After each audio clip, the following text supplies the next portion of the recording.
So in the last video, I told you guys that burn-in is essentially, for the most part, not really an issue unless you're watching static content like flight menus or dinner menus or breakfast menus or something like that. If you're watching something that's always static on the screen, then of course you're going to have problems. Otherwise, not that big a deal.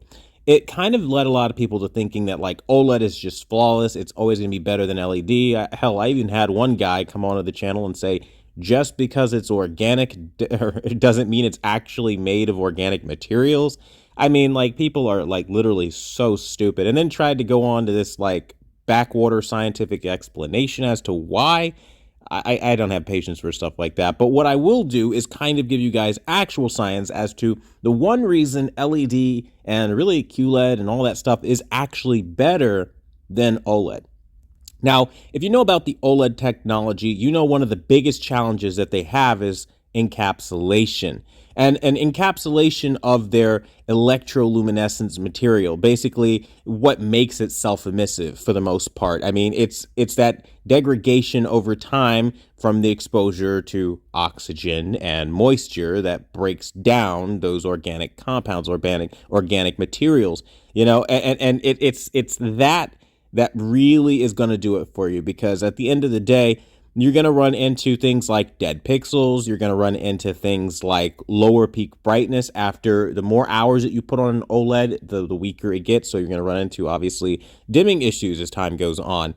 I mean, the laundry list of things that does happen is definitely going to be an issue.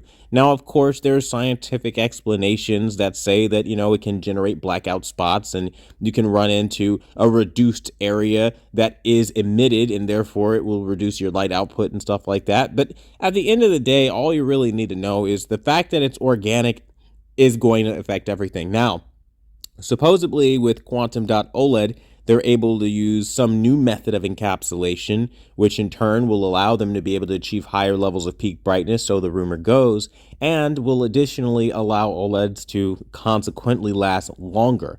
Now, I think that until we see this in a long-term setting, we really won't know if this is a gimmick or if quantum dot OLED is the real deal.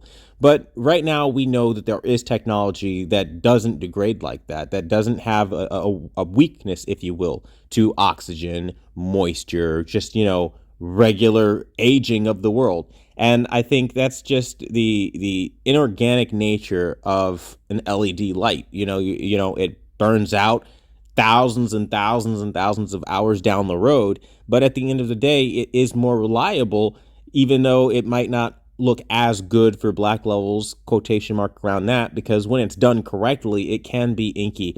I don't personally, if I'm being very honest with you, understand the push for OLED. I don't get it, because I feel like out of all the TVs I've seen, Mini LED is definitely capable of producing an OLED-esque kind of look for sure. There are all kinds of little methods that they can use. I don't know the lure. I don't know. I don't know. I don't know why people won't just work on the full array technology and make it better. They act like we're getting diminishing returns and it's not going to get any better. But if you want my hypothesis on this, from years of reviewing TVs, I truly believe they know that they're getting close to OLED. They know that they're absolutely about to usurp and destroy OLED, and they don't want to do that because they know they can sell OLED for a lot more than they can sell LED. It's cheap to produce, cheap to manufacture in mass, very scalable. But the reality is there's not really a whole lot that they can charge for it because it's LED technology and it's not brand new. It's not cutting edge, and people know that about it. What people don't know is OLED. It's a complete and total unknown as to its capabilities, what it can potentially grow into. And so they want to use things like quantum dots now. They want to start experimenting. They want to bring you in on the idea of OLED being this end game kind of television. But at the end of the day, man, like, they're just kind of playing the game of what's going to make them the most money. They can easily charge, $4,000 for, an 85-inch OLED, where for the same 85-inch or for an LED technology, you wouldn't be able to charge half as much as that in some cases. So it really does just boil down to pricing, what will make them the most money, what's more lucrative. And then also then you have little partnership deals with manufacturers that go on behind the scenes and things like that, much like when YouTubers get approached to start shilling and selling televisions. So it's all business, but But the point being is that, LED still has its place in this world. And I think if anyone is, being honest about this, I think LED is just as capable as OLED when you find a really good one.